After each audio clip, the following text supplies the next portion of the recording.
Is Call of Dragon still playable as a free-to-play player, or is completely dominated by the whales? I started as a free-to-play player, and boy oh boy, I have some incredible experience, even winning against tier 5 players. But can you actually compete, or is impossible without spending? Let's break it down. But before we start, make sure you hit one like and subscribe for more Call of Dragon's insights. And tell me in the comment, are you free-to-play player, or you're a WoW spender, or you're a whale? So I'm going to start with my early journey as a free-to-play player. Of course, every game you just started with as a free-to-play player, you see, do you like the game, and is this thing you're looking in the game? So at the beginning, as free-to-play player, of course, opening tier 4 was no problem. I think most of the people are going to open tier 4 in the season 1 if they are, of course, active. It's not that hard. So in the season 1, before I actually turn in the WoW spender, we're going to talk about this thing also, but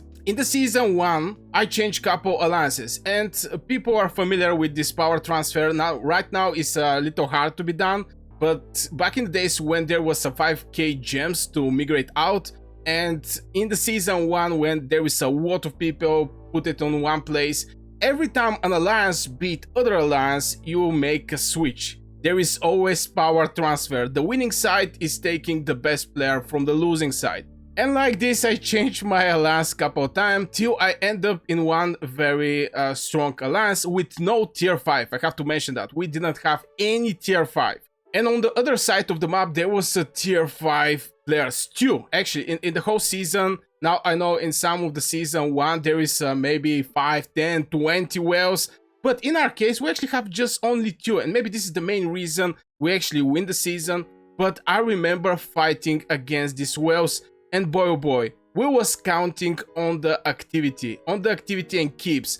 And the geography of the map actually support us by a lot to put 2 keeps and actually stop the invasion of the enemy alliance. And like this, we keep the dragon, and that was my first season, and I win this season against tier 5 players. But I have to mention something, and that was, of course, most of the players on the enemy team, they was having whales, but most of them was same like us.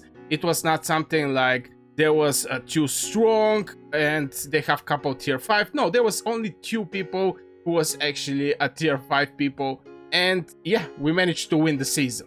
And I'm going to share with you what I understand for the game, since that was the second kingdom building games I was playing. I was playing Rise of Kingdom for like 2 weeks and I quit. Is you have to play smart. You definitely in this game have to play smart and be, how to say it, be patient. This game requires a lot of patience, especially if you're a free-to-play player. You're just going to need a patience. Now later, when I was no longer a free-to-play player, I actually spoke about with a couple of free-to-play players. I still keep contact with a lot of free-to-play players. I'm content creator, they write me in my Discord or directly under my videos with their questions. So based on the question, I can understand where they are and how far they are. If they show me Hosk, Kinara, Legion, I know that they're not that free-to-play players. And the main point I see and I get as a response about, okay, is it hard for you as a free-to-play player? How do you feel it? Is the competition there too hard? Bro, I just log in the game, I make my fun, I have like 1 hour, hour and a half, I fill my hospital, I walk out, and this is basically what I can do. I get my joy from the game, and that's all. This is what I'm looking for. And most of the free-to-play players totally understand that if we're talking about the competition, it's extremely hard against whales, close to impossible. Right now, I will try to compete with whales and Krakens. And for the city skin, we're going to go there, but I totally understand that if you want to compete, it's going to be extremely hard as a free-to-play player, especially on the events where actually request a lot of speed ups, a lot of resources, a lot of abundance of the resources, let's say it like this. And there is one thing in my conversation that actually make me huge impression, and this is they always keep their hospital full. So when they go on the battlefield, I mean, the free-to-play players that I spoke, which have decent amount of merits. We're not talking here about some casual players who, you know, enter in the game for 10 minutes to send gathering heroes and to the Darkling Patrols and walk out to the rest of the day. I'm talking about free-to-play players who is active one, and most of the free-to-play players, okay, not most, but a decent percentage compared to the whales, is actually a cavalry main. So they know the cavalry is something that strike by surprise. And you're going to need this surprise if you want to compete as a free-to-play player. So let's talk about competing with the whales, and of course I'm going to share with you what kind of strategy I'm currently having and how I'm going to compete with whales and krakens. Even though that right now, right now, if I have to be honest, I actually spent on the daily bundle to get Moose Young. I don't think how many, I think I have like 15 tickets left, but in general, I'm only having the monthly bundles, and this is the way I'm playing right now. I don't even have the Titan Legacy, to be honest. Yeah, I don't have it. So how I think to compete is basically just saving. I have now the main weapon you're going to have if you want to compete against whales and krakens is VIP 15. And I'm going to explain why. First of all, it's not only that the VIP 15 is going to give you research speed, building speed, and if you have the chance to do research speed, power boost, if you have the chance to do building speed, you're one step ahead even against whales and krakens, because they have these speed ups but they cannot use it because they're already tier 5. So if you're in this situation when you still have some researches and some building, I think it's going to help you by a lot if you want to compete in the greatest heights, for example, or strongest sword. Is that only also about where is the building speed up and research speed up? The main power in the competition, like opening tier 5, is 24-hour speed up. This thing is going to help you by a lot, because if you see strongest sword, for example, if you're looking to compete in the strongest sword, we're going to also talk about the fights in the battlefield, about competition there. But if you're looking to compete in the strongest sword or something that gives some points, most of the times you're going to see whales actually break the, I don't know, they go very hard on training, and you're going to have the opportunity with vision for the next maybe half year. I know this is a huge amount of time, stay with me, but at some point the city skin, for example, is something that one time you get it, most likely you're not going to need more city skins, and you're going to play with this city skin till, I don't know, till they actually increase the buff or whatever. City skin is something that is unique and definitely deserve your attention. Strongest sword, yeah, you're going to get some hits, but in general, do you actually need that hits that much? So I'm going to talk about the greatest heights. So this is what I'm doing. I'm getting the 8-hour speed ups and 24-hour speed ups. Right now I have decent amount, like 590. I have some normal speed ups, 3-hour speed ups, and you can see that slowly I'm building this advantage, if I can actually say it. I'm building this, and when the time actually comes, I will give my shot. Now I'm either going to win or I'm going to lose, but as a close to free-to-play player, because monthly bundle, some people are saying is basically free-to-play player, but I'm going to give the best opportunity, the best shot I'm going to get with, you know, planning ahead. It can be after 1 year. Okay, it's not like 1 year, but it's like 6-8 months that I'm planning this. And when the competition comes, I'm going to have pretty decent advantage. Now, there is one thing that I was thinking can actually come to my head, and this is actually moving to the first seasons when there is, you know, season 1, season 2, to actually compete with people who is having way less power. And I have VIP 15, I have 24-hour speed ups and blah blah blah.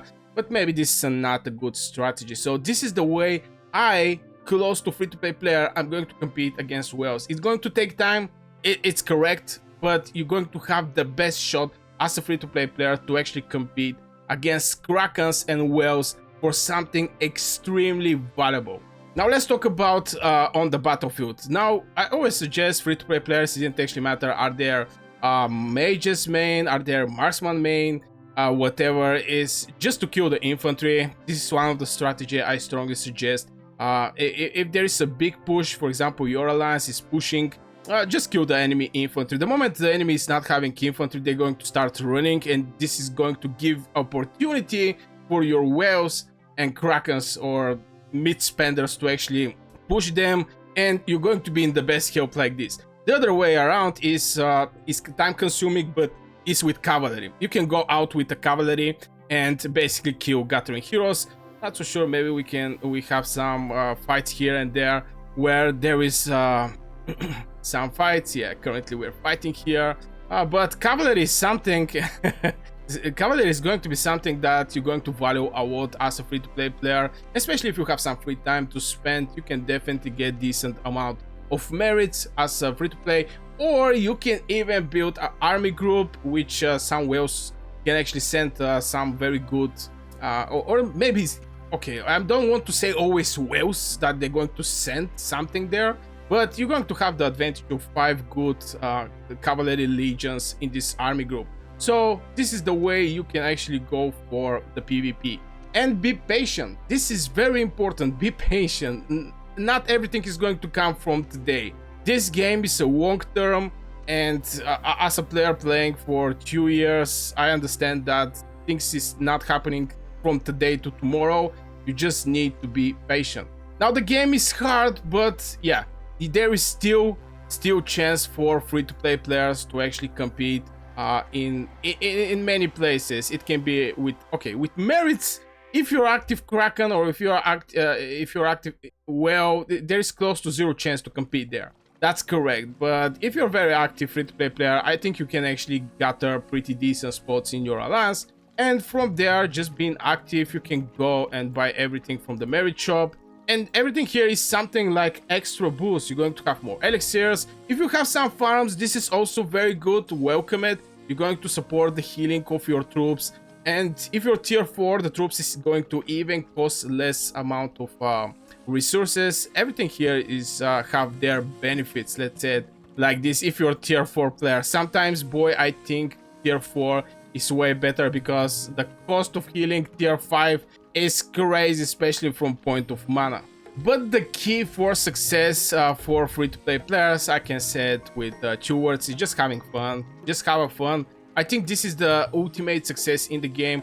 Some people become over competitive, which is fine. You know, I don't have anything against people that is competitive, but it's extremely hard for a free-to-play player to be competitive, especially when there is a competitive people who actually spend also.